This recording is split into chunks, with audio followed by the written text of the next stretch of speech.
Subscribe कीजिए F study class channel को और बेल आइकन को दबाइए लेटेस्ट वीडियो सबसे पहले देखने के लिए।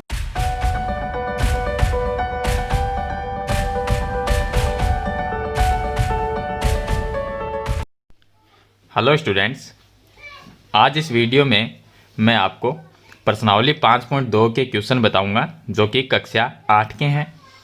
पीछे की वीडियो मैंने आपको प्रश्नावली 5.1 के सभी क्वेश्चन बताए थे। तो इस प्रश्नावली में 5.2 में हमें टोटल 5 क्वेश्चन दिए गए हैं। तो चलिए मैं आपको स्टेप बाय स्टेप करके एक एक क्वेश्चन बता देता हूं।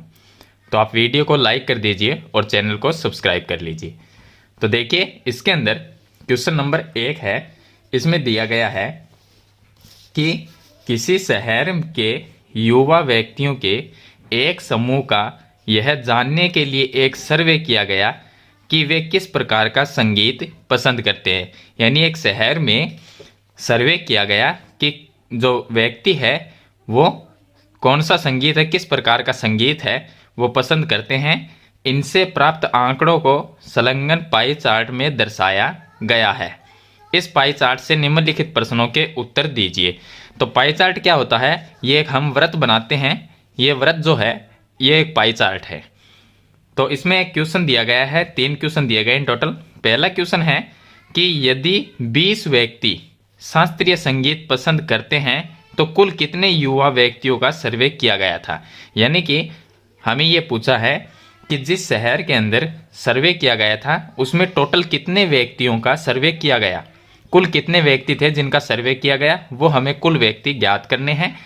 और इसमें देखिए पाई चार्ट के अंदर 20% हैं वो उपशास्त्रीय संगीत पसंद करने वाले हैं और 10% जो व्यक्ति है वो शास्त्रीय संगीत पसंद करते हैं और 30% है वो लोक संगीत पसंद करते हैं और यहाँ पर मनोरंजक है वो 40% है। तो 40% जो व्यक्ति है वो मनोरंजक संगीत है पसंद करते हैं। तो पहले क्वेश्चन का आंसर ये देना है कि टोटल कितने व्यक्तियों का सर्वे किया गया। तो यहाँ पर ये दिया गया है कि यदि 20 व्यक्ति शास्त्रीय संगीत, तो देखिए शास्त्रीय जो संगीत है उसका प्रतिशत 10% है और यहाँ पर दिया गया है कि वो व्यक्ति कितने हैं, शास्त्रीय संगीत पसंद करने वाले 20 व्यक्ति है। तो कुल व्यक्ति हमें ज्ञात करने हैं। तो चलिए इसे मैं आपको बता देता हूँ। तो सबसे पहले देखिए हम ये लिखेंगे कि शास्त्रीय संगीत पसंद करने वाले व्यक्तियों की संख्या कितनी है। तो क्वेश्चन में दी गई है कि शास्त्रीय संगीत पसंद करने वाले व्यक्तियों की संख्या 20 है और पाई चार्ट के अंदर शास्त्रीय संगीत का जो प्रतिशत है वो हमें दिया गया है 10%। ये हमें 10% दिया गया है और कुल व्यक्तियों की संख्या हमें ज्ञात करनी है। तो हम ये मान लेंगे कि कुल व्यक्तियों की संख्या x है। x हमने संख्या मान ली। तो अब देखिए हम ये जानते हैं कि किसी भी संख्या का परसेंट कैसे निकाला जाता है। मान लीजिए कि हमें कुल व्यक्तियों की संख्या ज्ञात करनी, तो वो x है, तो x का हम 10% ज्ञात करेंगे। तो हम ये लिखेंगे कि x गुणा 10 और बट्टे में परसेंट का जो होता है उसको हटा के बट्टे में हम लिखते हैं 100, बराबर में हम लिख देंगे इसके 20, क्योंकि जितने भी मान लीजिए कि हमारे पास में टोटल x व्यक्ति है तो उनका 10% कितना है, वो है 20 व्यक्ति। यानी कि 20 व्यक्ति वो है जो शास्त्रीय संगीत पसंद करते हैं। तो 10% का मतलब है 20 व्यक्ति, x का 10% का मतलब होता है 20। तो यहाँ पर इसी तरह से दिया गया है तो हम 20 इसके बराबर में लिखेंगे, क्योंकि x का अगर 10% निकालेंगे, x में जितने भी व्यक्ति हैं हमारे पास में उसका अगर 10% निकालेंगे तो 20 बनेगा, क्योंकि 20 व्यक्ति है शास्त्रीय संगीत पसंद करते हैं। तो इसको हम बराबर में लिखेंगे। अब देखिए 0 से 0 कट गया तो x बटे 10 रह गया। तो यहाँ पर हम लिखेंगे x बटे 10 बराबर में 20। 10 है वो भाग में है तो गुणा में चला जाएगा। तो ये हमारे पास में आ जाएगा x बराबर 20 पहले से है, गुणा में आ जाएगा 10। तो x 20 गुणा 10 करेंगे तो ये आ जाएगा 200। यानी कि कुल 200 व्यक्तियों का सर्वे किया गया था। तो ये इसका क्वेश्चन नंबर 1 का आंसर हो जाएगा। इसके बाद में सेकंड क्वेश्चन देखिए। इसका क्वेश्चन नंबर 2 में इसमें दिया गया है कि किस प्रकार का संगीत सबसे अधिक व्यक्तियों द्वारा पसंद किया गया। तो हम पाई चार्ट में ये देखेंगे कि परसेंट सबसे ज्यादा प्रतिशत कौन से संगीत का है, तो वो ही संगीत सबसे ज्यादा व्यक्तियों द्वारा पसंद किया गया। तो देखिए ये हमारे पास में पाई चार्ट है। पाई चार्ट के अंदर सबसे ज्यादा प्रतिशत कौन सा है, तो है 40%। और 40% क्या किसका है, मनोरंजक संगीत का। तो मनोरंजक जो संगीत है वो सबसे ज्यादा व्यक्तियों द्वारा पसंद किया गया। तो इसका आंसर हो जाएगा कि किस प्रकार का संगीत, तो उसके सामने हम लिख देंगे कि मनोरंजक संगीत। ये इसका आंसर हो जाएगा। तीसरा इसमें क्वेश्चन है, यदि कोई कैसेट कंपनी 1000 सीडी बनाए तो वह प्रत्येक प्रकार की कितनी सीडी बनाएगी। अब हमारे पास में संगीत कौन से हैं, हमारे पास में संगीत है शास्त्रीय, उपशास्त्रीय, मनोरंजक और लोक, 4 प्रकार के संगीत है। तो अगर 1000 सीडी बनाए कोई कंपनी तो सभी की अलग अलग कितनी कितनी सीडियां बनेगी, ये हमें ज्ञात करना है। तो चलिए इसको मैं आपको पेपर में बता देता हूं। तो क्वेश्चन नंबर 3 में देखिए मैंने ये लिखा कि कुल सीडी की संख्या हमें 1000 दी गई है, जो कि यहाँ पर क्वेश्चन में लिखी गई है। देखिए यहाँ पर लिखी गई है 1000 सीडी कंपनी बनाएगी, तो प्रत्येक प्रकार की कितनी कितनी सीडियां बनेगी। तो संगीत कितने प्रकार के हमारे पास में, 4 प्रकार के। लास्ट का जो संगीत है वो है मनोरंजक संगीत की सीडी। तो इसकी कितनी सीडियां बनेगी वो हमें ज्ञात करना है, यानी कि अलग अलग संगीत है, 4 प्रकार के जो संगीत है उनके अलग अलग सीडियों की संख्या ज्ञात करनी है। तो कुल हमारे पास में 1000 सीडी बनी है कंपनी से। अब शास्त्रीय संगीत की कितनी सीडियां हैं, उनमें से 1000 में से कितनी है इसकी, तो वो हम कैसे ज्ञात करेंगे। हम ये देखेंगे कि पाई चार्ट के अंदर जो शास्त्रीय संगीत है उसका परसेंट कितना है, उसका परसेंट है 10%। तो हम निकालेंगे कि टोटल सीडी जो हमारे पास में 1000 है उसका 10% निकालेंगे। तो 10/% का निशान जो चिन्ह है उसको हटा के बटे में 100 लिखते हैं। तो एक जीरो से ये जीरो कट गया, इस जीरो से ये जीरो, पीछे रह गया 100, यानी कि 100 सीडी शास्त्रीय संगीत की बनेगी। उपशास्त्रीय संगीत की कितनी सीडियां हैं, तो फिर से हम 1000 लिखेंगे क्योंकि टोटल सीडी 1000 है, गुणा उपशास्त्रीय जो संगीत है उसका परसेंट है 20, तो लिखेंगे 20/100। यहाँ पर जीरो से जीरो कट गया, इस जीरो से ये जीरो, 100 को 2 से गुणा करेंगे तो ये आ जाएंगे 200, यानी कि 200 सीडियां उपशास्त्रीय संगीत की बनेगी। लोक संगीत है उसका परसेंट है 30, तो फिर से हम टोटल सीडी 1000 है, गुणा में इसका जो परसेंट है वो 30 है और बटे में 100 लिखेंगे।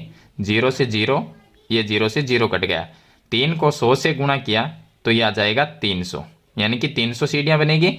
और फिर से हम लिखेंगे 1000, गुणा में मनोरंजक जो संगीत है उसका परसेंट है 40, तो 40/100, जीरो से जीरो, इस जीरो से जीरो कट गया, तो 100 को 4 से गुणा किया तो 400, ये इसका परसेंट आ जाएगी, सॉरी सीडियों की संख्या आ जाएगी। यानी कि शास्त्रीय संगीत की 100 सीडियां बनेगी, उपशास्त्रीय संगीत की 200, लोक संगीत की 300 और मनोरंजक संगीत की 400 सीडियां बनेगी। अब आप इसको काउंट करके देख सकते हैं, टोटल सीडी 1000 होगी, देखिए 400 और 300 700 और 200 900 और 100 इसमें प्लस कर देंगे तो 1000 सीडियां टोटल हो गई। तो इस तरह से आपको 3 क्वेश्चन के आंसर देने हैं। तो ये इसका क्वेश्चन नंबर 1 हो गया। इसके बाद में चलिए हम नेक्स्ट क्वेश्चन है क्वेश्चन नंबर 2।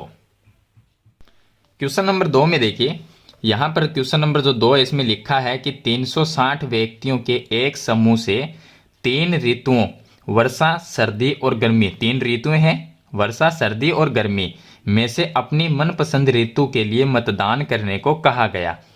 इनसे प्राप्त आंकड़ों को संलग्न चित्र में दर्शाया गया। यहाँ पर ये जो चित्र है इसमें बताया गया है कि व्यक्तियों ने कौन सी ऋतु के लिए मतदान किया है, यानी किन किन व्यक्तियों को कौन सी ऋतु पसंद है। तो सबसे पहला देखिए ग्रीष्म जो ऋतु है उसमें मतों की संख्या कितनी है, 90, यानी 90 लोग हैं वो ग्रीष्म ऋतु को पसंद करते हैं। और 120 जो व्यक्ति है वो वर्षा ऋतु को पसंद करते हैं, यानी उसको मतदान दिया। और 150 जो व्यक्ति है वो शीत ऋतु को पसंद करते हैं, यानी 150 मत है वो शीत ऋतु के लिए। हमें 3 क्वेश्चन के आंसर देने हैं। यहां पर लिखा है किस ऋतु को सबसे अधिक मत मिले, तो इसमें से सबसे अधिक मत कौन से हैं, 150 है, किसके लिए है, शीत ऋतु के लिए। तो इसका आंसर हो जाएगा शीत ऋतु, ये इसका आंसर हो जाएगा कि शीत ऋतु को सबसे अधिक मत मिले। सेकंड क्वेश्चन है प्रत्येक त्रिज्यखंड का केंद्रीय कोण ज्ञात कीजिए। अब हमें जो प्रत्येक त्रिज्यखंड का केंद्रीय कोण ज्ञात करना है तो मैं आपको यह बता देता हूं केंद्रीय कोण होता क्या है। केंद्रीय कोण का मतलब है कि जब हम एक वृत्त बनाते हैं जो वृत्त होता है, वृत्त के केंद्र पे जो भी कोण बनते हैं वो सभी केंद्रीय कोण कहलाते हैं। तो ये जो हमारे पास में मतों की संख्या है, इनसे हम केंद्रीय कोण ज्ञात करेंगे। टोटल हमारे पास में व्यक्तियों की संख्या है 360। तो चलिए मैं आपको ये बता देता हूं। तो देखिए, हमें त्रिज्यखंड का केंद्रीय कोण ज्ञात करना है। सेकंड क्वेश्चन को सरल कर रहे हैं हम। तो सबसे पहले ग्रीष्म ऋतु का निकालेंगे, ग्रीष्म ऋतु का केंद्रीय कोण। इसी तरह से वर्षा ऋतु का निकालेंगे और शीत ऋतु का केंद्रीय कोण ज्ञात करेंगे। तो मैं यहां पर तीनों चीज लिख लेता हूं। तो मैंने यहां पर लिखा है कि ग्रीष्म ऋतु का केंद्रीय कोण, वर्षा ऋतु का केंद्रीय कोण और शीत ऋतु का केंद्रीय कोण। तो तीनों के हमें केंद्रीय कोण ज्ञात करने हैं। चलिए सबसे पहले ग्रीष्म ऋतु का केंद्रीय कोण ज्ञात करेंगे। तो ग्रीष्म ऋतु के मतों की संख्या कितनी है? 90। ये हमने लिख दिया, मतों की संख्या 90 है। और 90 टोटल हमारे पास में कितने हैं? 360 व्यक्ति, यानी 360 व्यक्तियों का समूह है एक।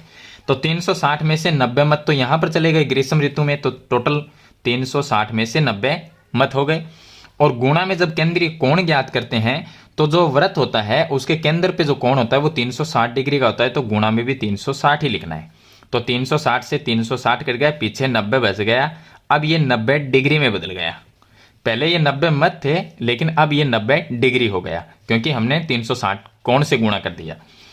इसी तरह से वर्षा ऋतु का केंद्रीय कोण ज्ञात करेंगे। तो वर्षा ऋतु में जो मत है 120 वो लिखेंगे और बट्टे में लिखेंगे टोटल जो हमारे पास में व्यक्तियों की संख्या है 360, यानी 360 व्यक्तियों में से 120 जो वोट है यानी मत है वो वर्षा ऋतु के लिए चले गए। और गुणा में लिखेंगे केंद्रीय कोण ज्ञात करना है तो उसके लिए 360 लिखना है। तो ये इससे कैंसिल हो जाएगा, पीछे 120 डिग्री आ गया। उसके बाद में शीत ऋतु है तो उसमें 150 मत है। 150 बट्टे में लिखना है 360 ही लिखेंगे क्योंकि टोटल व्यक्तियों की संख्या 360 है। और गुणा में केंद्रीय जो कोण है वो उसको भी 360 से गुणा करेंगे। तो 360 से ये कैंसिल हो जाएगा, पीछे 150 डिग्री कोण आ जाएगा। तो ये हमने तीनों कोण हैं यानी केंद्रीय कोण है वो ज्ञात कर लिए। तो सेकंड क्वेश्चन है प्रत्येक त्रिज्यखंड का केंद्रीय कोण ज्ञात कीजिए। ये हमने ज्ञात कर लिया। 3 नंबर क्वेश्चन है इस सूचना को दर्शाने के लिए एक पाई चार्ट खींचिए।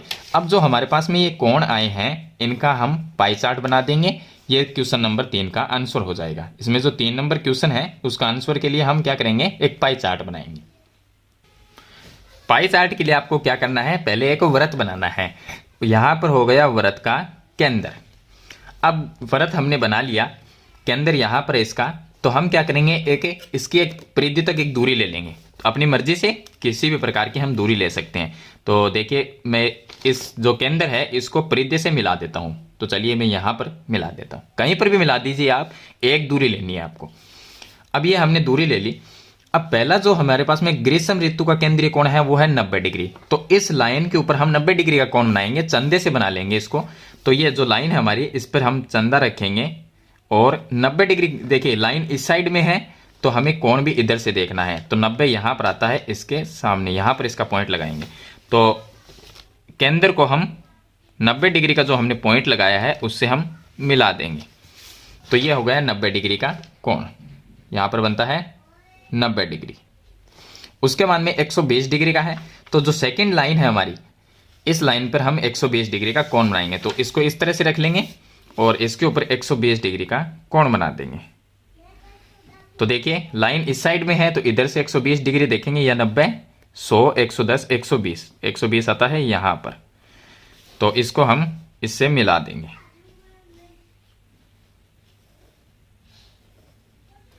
इस तरह से। तो ये यहां पर जो कोण बनेगा ये कोण होगा 120 डिग्री का। और तीसरा है 150 डिग्री। तो 150 डिग्री जो पीछे कोण रह गया वो पूरा ही 150 डिग्री का कोण होगा। तो इस तरह से आपको ये पाई चार्ट है वो बनाना है। इसमें आप ऋतुओं के नाम लिख दीजिए। ये ग्रीष्म ऋतु के लिए है, यहां पर दूसरा है वर्षा ऋतु के लिए, और तीसरा जो है वो है शीत ऋतु के लिए। इस तरह से आपको एक पाई चार्ट की रचना करनी है, यानी एक पाई चार्ट बनाना है। तो टोटल हमें इसमें 3 क्वेश्चन दिए गए थे। तीनों क्वेश्चन के मैंने आंसर आपको अलग अलग बता दिए हैं। तो ये हो गया इसका क्वेश्चन नंबर 2। इसके बाद में शुरू करते हैं क्वेश्चन नंबर इसका 3। क्वेश्चन नंबर 3 में देखिए, इसमें लिखा है कि निम्नलिखित सूचना को दर्शाने वाला एक पाई चार्ट खींचिए। तो हमें पाई चार्ट बनाना है। यह सारणी व्यक्तियों के एक समूह द्वारा पसंद किए जाने वाले रंगों को दर्शाती है। तो ये सारणी हमें इसमें दी गई है, जिसमें एक तरफ रंग है और दूसरी तरफ व्यक्तियों की संख्या।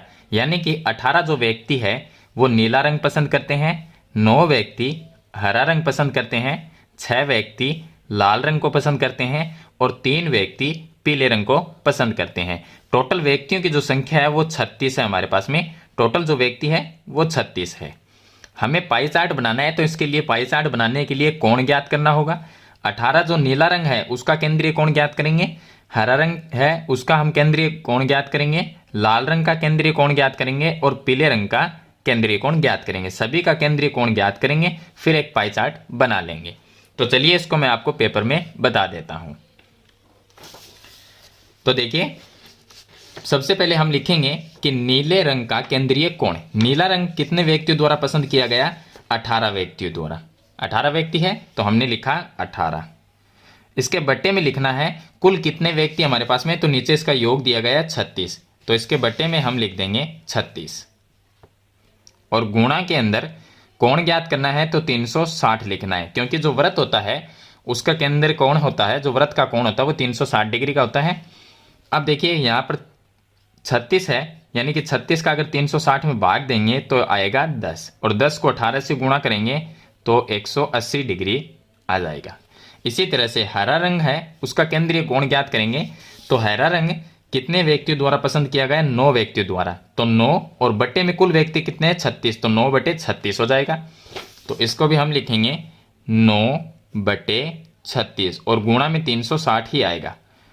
तो यहाँ पर भी 36 का भाग 36 में गया एक बार, ये 0 है यहाँ पर आ जाएगा, तो 10 हो गया। 10 को 9 से गुणा करेंगे तो ये बन जाएगा 90 डिग्री। लाल रंग है उसको 6 व्यक्तियों ने पसंद किया, तो 6 बट्टे में 36 आ जाएगा, क्योंकि कुल व्यक्तियों की संख्या 36 है। तो 6 बटे 36 लिखेंगे, 6 बटे 36 और गुणा में 360। अब इसमें भाग देंगे 360 में 36 का, तो 10 ही आएगा। 10 को 6 से गुणा करेंगे तो 60 डिग्री आ जाएगा। उसके बाद में पीला रंग है 3 व्यक्तियों द्वारा पसंद किया गया, तो 3 बटे में कुल व्यक्तियों की संख्या 36 गुणा में 360, इसका भाग देंगे तो 10 आ जाएगा। 10 को 3 से गुणा करेंगे 30 आ जाएगा। हमने सभी के केंद्रीय कोण ज्ञात कर लिए। इसको एक पाई चार्ट में दर्शाना है। तो पाई चार्ट में क्या करेंगे? पाई चार्ट में दर्शाने के लिए एक इस तरह का एक वृत्त बना लेंगे। अब वृत्त में कोई भी बीच में इसका केंद्र हो गया, केंद्र से एक दूरी ले लेंगे, अपनी मर्जी से कोई भी आप दूरी ले सकते हैं। तो केंद्र को सिर्फ परिधि तक आपको मिलाना है। तो यहाँ पर हम इस साइड में लें या इस साइड में, किसी भी साइड में आप एक दूरी ले लीजिए। चलिए, पहला कोण कितने का है? 180 डिग्री का बनाएंगे।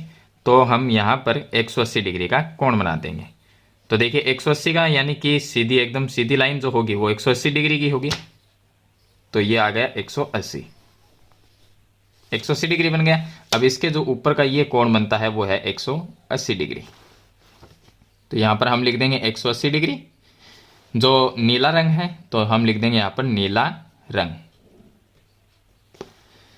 उसके बाद में 90 डिग्री का, तो जो यहाँ पर या इस लाइन से किसी भी, यानी दूसरी लाइन हमने ये बनाई है, पहली ये बनाई थी, दूसरी ये, तो दूसरी लाइन जो है उससे हम 90 डिग्री का कोण बना लेंगे।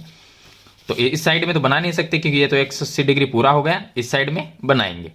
तो इस साइड में बनाने के लिए आप इसको थोड़ा सा घुमा लीजिए इस तरह से।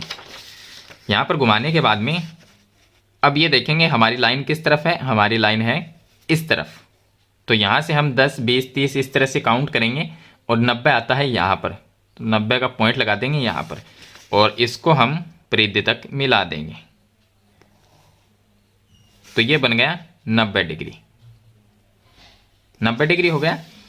उसके बाद में आता है 90 के बाद में है यहाँ पर देखिए यह है 60 डिग्री का कोण बनाना है। तो ये जो 90 वाली लाइन आई है इससे हम 60 डिग्री का कोण बना देंगे। तो इसको इस तरह से रखेंगे और ये इसका केंद्र हो गया। 60 डिग्री का कोण बनाएंगे तो 60 डिग्री आता है यहाँ पर, तो ये बन गया 60 डिग्री।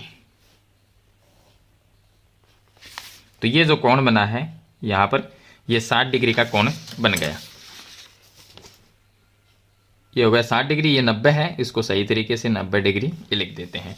और जो लास्ट रह गया वो 30 डिग्री का कोण है, तो इसको हम 30 डिग्री लिख देंगे। अब इसके नाम लिख देंगे। 90 डिग्री वाला है हरा रंग, तो ये हो गया हरा रंग, और 60 डिग्री वाला लाल रंग है, और 30 डिग्री का पीला कलर है।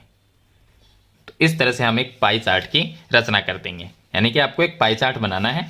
तो तीसरे क्वेश्चन में सिर्फ हमें पाई चार्ट ही बनाना है, बाकी इसमें एक सारणी दी गई है, व्यक्तियों की संख्या दी गई है, कुल व्यक्तियों की संख्या दी गई है। पाई चार्ट बनाने के लिए हमने यहाँ पर केंद्रीय कोण ज्ञात कर लिए और एक पाई चार्ट है वो बना दिया। तो ये हो गया इसका क्वेश्चन नंबर 3। इस वीडियो में आपको क्वेश्चन नंबर 1, 2 और 3 तक ही बताऊंगा। क्वेश्चन नंबर 4 और 5 में नेक्स्ट वीडियो में आपको बताऊंगा। तो वीडियो अच्छी लगे तो इसको लाइक और शेयर जरूर कर देना। चैनल पे नए हैं तो चैनल को सब्सक्राइब करना, साथ में बेल आइकन का बटन जरूर दबाना, ताकि एक नई वीडियो की नोटिफिकेशन है वो आपको आगे भी मिलती रहे। तो आज की वीडियो में इतना ही, मिलते हैं एक नई वीडियो के साथ, तब तक के लिए थैंक यू।